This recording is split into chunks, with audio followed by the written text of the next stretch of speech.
Bonjour à tous et bienvenue dans ce nouvel épisode des podcasts.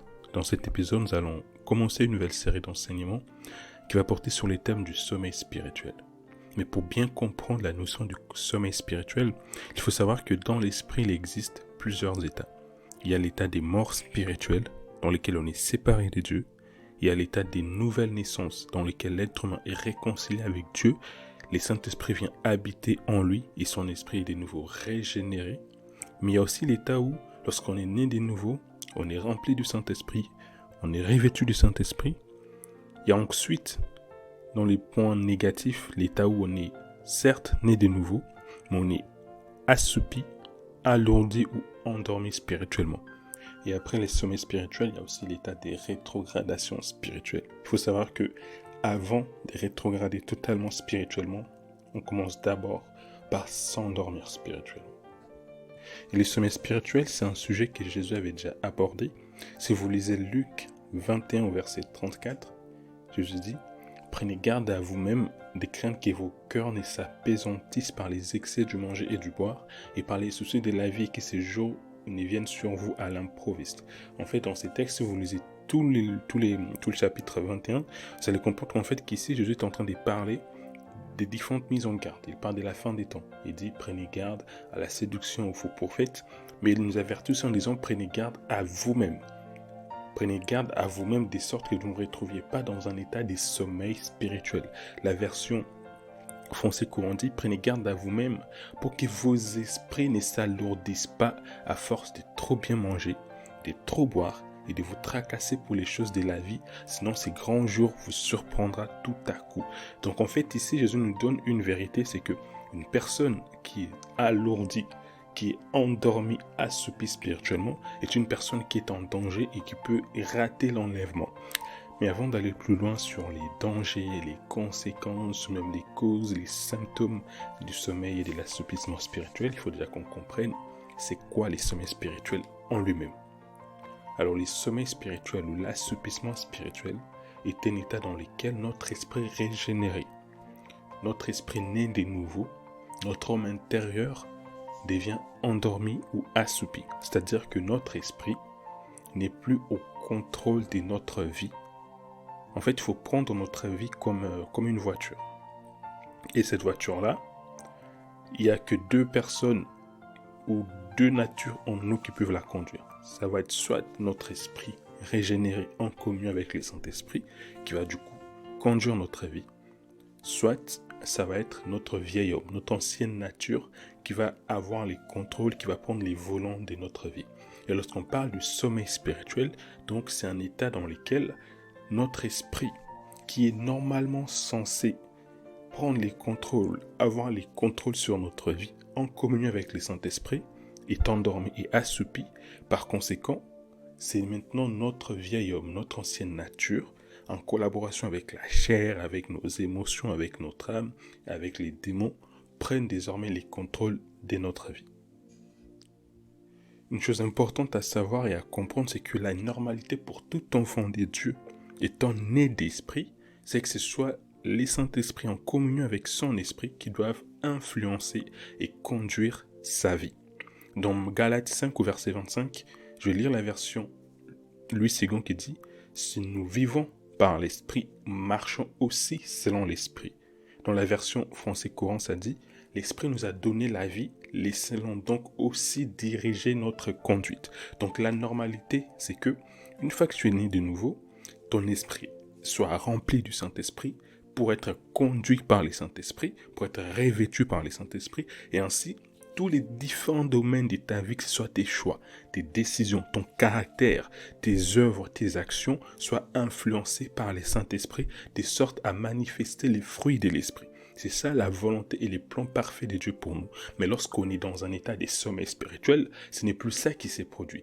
Notre esprit affaibli, assoupi, alourdi, endormi par les contrôles, c'est désormais notre ancienne nature, avec nos émotions, avec la chair, avec les influences démoniaques passées, qui commencent désormais à influencer nos choix, à influencer nos décisions, à influencer notre caractère, à influencer nos actions, nos émotions, toutes ces choses, de sorte qu'on ne voit plus les fruits de l'esprit. On ne porte plus les fruits de l'esprit, mais on commence maintenant à manifester les œuvres de la chair. La différence entre une personne qui est assoupie spirituellement et une personne qui est simplement vide et n'est pas remplie du Saint-Esprit, c'est que l'assoupissement spirituel, c'est un état qui est plus ou moins lent. Là où en fait on peut être rempli du Saint-Esprit, mais parce qu'on faiblit un peu dans sa vie de prière, on devient vide et on commence à manifester certaines actions, certaines œuvres de la chair. Là où une personne qui est endormie, assoupie spirituellement, c'est un état qui est beaucoup plus prolongé. Donc ça veut dire que cette personne-là, elle n'a plus de vie de prière, elle n'a plus de communion avec Dieu, elle devient totalement chaos et petit à petit cette personne va dans un état de rétrogradation spirituelle. Alors que on peut être éveillé spirituellement, pas du tout assoupi, pas du tout endormi, mais parce qu'on manque de constance dans notre relation avec Dieu, dans notre intimité avec lui, ça fait que de temps en temps on faiblit. C'est la différence. Donc la volonté et les plans parfaits de Dieu pour nous, c'est que nous soyons constamment embrasés en communion et remplis du Saint-Esprit pour être conduits par lui dans les sentiers qu'il a prévus pour nous, dans les projets des paix et dans des malheurs qu'il a prévus pour nous, pour qu'il puisse nous instruire, nous montrer la voie à suivre, nous conseiller et avoir son regard sur nous. Mais malheureusement, il arrive qu'on tombe dans un état de sommeil et d'assoupissement spirituel qui fait qu'on n'est plus conduit par les Saint-Esprit, on n'est plus influencé par les Saint-Esprit, et plutôt que de manifester les projets de paix que Dieu a prévus pour nous, on commence à s'orienter sur des voies qui certes paraissent bonnes, qui certes paraissent mener à la vie, mais dont l'issue, c'est la voie de la mort. Dans Romains 8, versets 6 à 7, la Bible dit « Et l'affection de la chair, c'est la mort, tandis que l'affection de l'esprit, c'est la vie et la paix. Car l'affection de la chair est inimitié contre Dieu, parce qu'elle ne se soumet pas à la loi de Dieu et qu'elle ne les peut même pas. » Ici, les mots affection, dans certaines versions, ça traduit la mentalité, ou même l'état d'esprit. Ça veut dire qu'en fait, la chair, dans son fonctionnement, dans la nature dont elle est conçue, elle ne peut pas se soumettre à la loi de Dieu. Et elle ne les peut vraiment pas. Donc, c'est-à-dire que les chemins d'une personne qui est attachée au Saint-Esprit, conduit par le Saint-Esprit, va toujours mener à la vie et à la paix. Alors qu'une personne qui est conduite et dirigée par sa chair, elle ne peut pas se soumettre à la loi de Dieu, mais en plus de ça, ça va toujours conduire vers la mort. Donc, une personne qui est par conséquent dans un état de sommeil et d'assoupissement spirituel, va toujours se retrouver à prendre des décisions, des actions qui vont conduire à la mort. Nous allons dans Matthieu 13, je vais lire du verset 24 au verset 25, il y a Jésus qui nous donne une parabole très très intéressante, évoquant aussi l'état de sommeil. Il leur proposa une autre parabole, et il dit, « Le royaume des cieux est semblable à un homme qui a sémé une bonne sémence dans son champ. Mais pendant que les gens dormaient, son ennemi vint, sema délivré parmi les blés et s'en alla. » Cette parabole est très puissante et nous enseigne que chaque fois qu'on est dans un état de sommeil et d'assoupissement spirituel, c'est là que l'ennemi profite pour venir s'aimer des choses dans nos vies. Pourquoi ? Parce que quand on est dans un état de sommeil spirituel, comme je l'ai expliqué, ce n'est plus l'esprit. Ce n'est plus notre esprit qui a les contrôles, mais ça devient notre vieil homme avec la chair. Et la chair ayant pris les contrôles de notre vie, elle va automatiquement donner accès au diable. Et quand le diable a accès, il va toujours en profiter pour s'aimer, pour nous faire tout un tas de choses dans notre vie, pour nous éloigner le plus possible du plan de Dieu, ou alors il va nous pousser à faire des choses qui auront pour but de nous disqualifier le plus possible du plan de Dieu pour notre vie. C'est ce que l'ennemi fait. Quand tu es assoupi et endormi spirituellement, ce que l'ennemi fait, c'est que ta chair va prendre le contrôle. Tes émotions vont prendre le contrôle. Tu rétrogrades progressivement. Tu es dans un état où tu n'arrives même plus, en fait, tu perds la sensibilité spirituelle.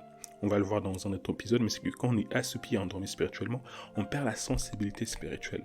Vu que notre esprit n'est plus éveillé, notre esprit n'arrive plus à prendre les contrôles sur nos émotions, on n'arrive plus à entendre en fait la voix du Saint-Esprit en nous.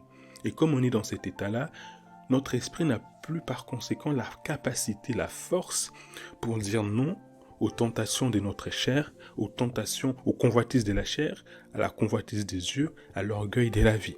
Et quand on commence à ouvrir la porte à la chair, qu'est-ce qui se passe ? Donc on devient vide spirituellement. Et qu'est-ce qui se passe lorsqu'on devient vide ? Jésus a dit, lorsqu'une maison est vide, les esprits impurs qui ont été chassés ils reviennent avec des esprits 7 fois plus méchants. Donc lorsqu'on commence à s'endormir spirituellement, on retombe dans les œuvres de la chair, on retourne aux choses qu'on avait vomi hier, et les démons qui ont été chassés, quand ils voient que cette maison-là, elle est à nouveau vide, ils reviennent, on commence à nouveau être fortement oppressés, et petit à petit, on retombe totalement dans toutes les choses qu'on faisait hier, et parfois on fait même pire lorsqu'on est dans cette phase-là de sommeil, d'assoupissement et d'endormissement spirituel. En général, lorsque les personnes sont totalement assoupies spirituellement, non seulement elles retombent dans les choses qu'elles ont fait hier, mais en plus, elles font toujours pire parce que l'ennemi cherche à profiter au maximum de cette opportunité, de cette fenêtre de temps où on est assoupi, où on est endormi. C'est comme ça que Jésus dit, pendant qu'il dormait, l'ennemi vient et il sème. Il va s'aimer des choses dans le but de t'éloigner le plus possible du plan de Dieu pour ta vie, ou alors de te disqualifier de sorte que quand tu vas te réveiller, lorsque Dieu va de nouveau te récupérer, va te reposer dans sa volonté, les conséquences des choses que tu as fait hier pendant ton moment, pendant ta phase de sommeil d'assoupissement spirituel, puissent peser et puissent influencer les cours de ta vie et les cours de ta destinée.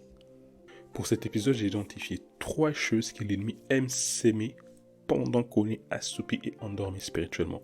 La première chose que l'ennemi aime s'aimer lorsqu'on est assoupi et endormi spirituellement, c'est les mauvaises relations, les mauvaises personnes. Autant Dieu nous amène à des connexions divines, place des personnes stratégiques pour notre destinée dans notre vie, mais autant aussi les diables, surtout lorsqu'on est assoupi et endormi spirituellement. Pourquoi? Parce qu'on n'a pas de discernement. On n'est plus connecté au Saint-Esprit, on n'est plus en mesure de discerner sa voix, sa volonté.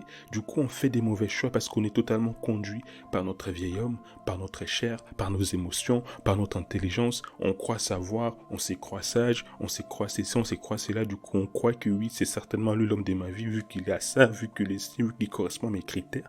Donc, comme on est dans cet état-là, l'ennemi vient, il sème des mauvaises personnes dans notre vie. Parce que c'est stratégique. Tes relations, tes connexions vont déterminer ta destinée, vont déterminer les chemins et la voie que tu vas suivre.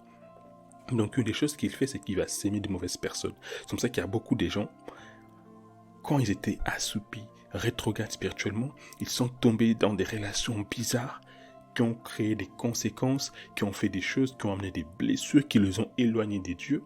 Et une des choses qu'il fait aussi, étant très malin, quand on est assoupi et endormi spirituellement, il a tendance à ramener les gens du passé dans notre vie. Quand il sait que hier tu étais très attaché à cette personne et que tes émotions, il a un certain accès à tes émotions, à tes sentiments, à ton histoire, il va souvent, lorsque tu es assoupi, endormi spirituellement, ramener les gens du passé parce qu'il sait que ces personnes-là peuvent assez facilement accéder à ta vie, accéder à tes émotions parce qu'ils ont déjà eu à le faire par les passés. La deuxième chose que l'ennemi aime faire, c'est qu'il va souvent, lorsqu'on est endormi, assoupi spirituellement, il va nous amener à prendre des mauvaises décisions et à faire des mauvais choix. Parce qu'il sait qu'on est dans un état où on n'est plus lucide spirituellement, on n'a plus de discernement, on n'est plus connecté au Saint-Esprit, on n'est plus rempli du Saint-Esprit pour être conduit par le Saint-Esprit. Par conséquent, il va utiliser ces moments-là, ces laps de temps, pour maximiser tout ce qu'il peut faire pour nous nuire.